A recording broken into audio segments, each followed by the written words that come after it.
গত 5ই আগস্টের পর আমার আওয়ামী লীগের যিনি সভাপতি বাদল সরকার, ওনার এই গোল্ডেন স্টার পার্ক এখানে 100 কোটি টাকার সম্পদ ওনার।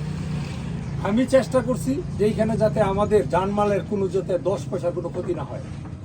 এটা আমাদের দলীয় যিনি প্রধান ভারপ্রাপ্ত চেয়ারম্যান তারেক জিয়া সাহেবের নির্দেশ, আমাদের লিডার খায়রুল কবির খোকন সাহেবের নির্দেশ। ইনি আমাদেরকে 5ই আগস্টই ঘোষণার যখন পলাতক শেখ হাসিনা যখন দেশ থেকে পালাইছে তখনই খোকন ভাই ফোন করছে যে দেশে কোনো জানমালের কোনো ক্ষতি করা যাবে না, আপনারা এটার পাহারা রাখবেন। আমরা সারা ইউনিয়নে সভা সমাবেশ করে জানমাল রক্ষার জন্য আমরা কাজ করছি। একটা গাছের পাতা পর্যন্ত নজরপুর ইউনিয়ন থেকে রক্ষা নষ্ট হয়নি। যাক, এইভাবে আমরা চলতেছি। এখন কিছু উন্নয়নমূলক কাজ আমাদের নজরপুর ইউনিয়নের সচিব মহোদয়, আমাদের মেম্বার সাহেব, আমাকে সাথেও আমার আরো দলীয় আরো বিভিন্ন দলের নেতাকর্মীদের নিয়ে একদিন বৈশা যে আমাদের যে সরকারি বরাদ্দ আছে, অনুদান আছে, এগুলো কোন কোন জায়গায় জরুরি ভিত্তিতে কাজ করা যায়। তখন আমরা কিছু মতামত দিছি, যেমন মালাগাজী বাড়ি ওই আলতাফের বাড়ির মোড়েই একটা রাস্তা করার জন্য সচিব সাহেবরা আমরা মেম্বার এবং আমি সহ অনুরোধ করছি যে এই প্রকল্পটা দেওয়া যায়।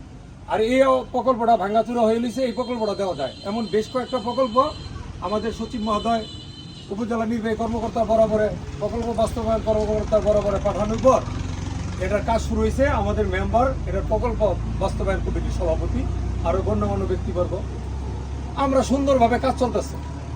শুক্রবার দিন জুমাবার 7ই মার্চ আমি গ্রামের বাড়িতে নামাজ পড়বো।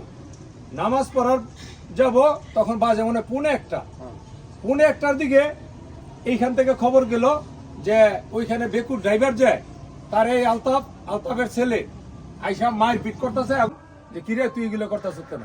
পরে তার বাইরে ফোন দিছি, ওই যে সেলিম যে কিছুক্ষণ আগে যে আপনার মোবাইলে কথা বলছে, সেলিমরে ফোন দিলাম। সেলিমে বললো যে তার কথা কেন না, সে অনবরত এই সপ্তাহের ভিতরে 2-3 জনে মারছে কাকা, আমি আর তার লেগে মুখ দেখাইতে পারি না। এরপরে তার ব্যাপারে আমি চাচা আমি এগুলো পারতাম না। পরে শেষ পর্যন্ত আমরা চেষ্টা করলাম যে তুই এই যে বেকুলারে কেন মারছ, এটার জন্য তুই ভুল স্বীকার কর, বেকুলারে কয়টা কাজ করতে এগুলো তুই লাগে। সে তুইলা দিবে না, মাটি কাটা শুরু করছে।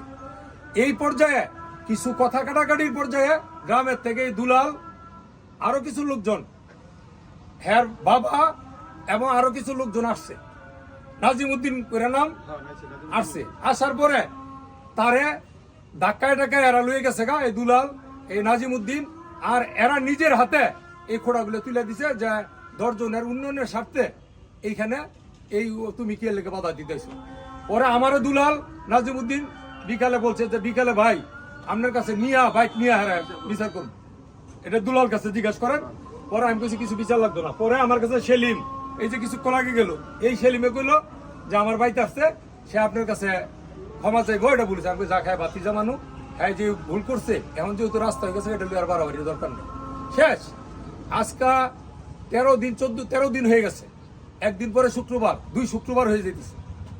14 দিনের দিনে গতকালকে দেখা যায় কিছু কুচক্রী আমার রাজনৈতিক যারা আমার প্রতিহিংসা সৃষ্টি হয়েছে, যে আমার জনমতের উপরে, আমাদের দলীয় জনমতের ভাবমূর্তি নষ্ট করার জন্য তারা একটা পায়তারা কইরা তারে ব্যবহার কইরা আমাদের ভাবমূর্তি ক্ষুণ্ণ করার জন্য বিভিন্ন জায়গায় গিয়া আপনি আমাদের নামে বিভিন্ন অভিযোগ দিচ্ছে। আমরা রাত্রে থেকে অবহিত হয়েছি, বিভিন্ন এই মিডিয়ার কর্মীরা আমার কাছে ফোন দিতেছে। আজকে আপনারা আসছেন, আপনাদেরকে ধন্যবাদ। আপনারা সত্যটা নিজ চোখে দেখে গেছেন, তার ভাইয়ের মুখ থেকে শুনছেন, আপন ভাইয়ের কাছ থেকে, তার চাচাতো ভাইয়ের কাছ থেকে, আমাদের জনপ্রতিনিধি যারা আছে তাদের কাছ থেকে এবং এলাকাবাসীর কাছ থেকে। আপনারা, আমি আশা করি সাংবাদিকরা জাতি বিভাগ, আপনারা সত্য উদ্ঘাটন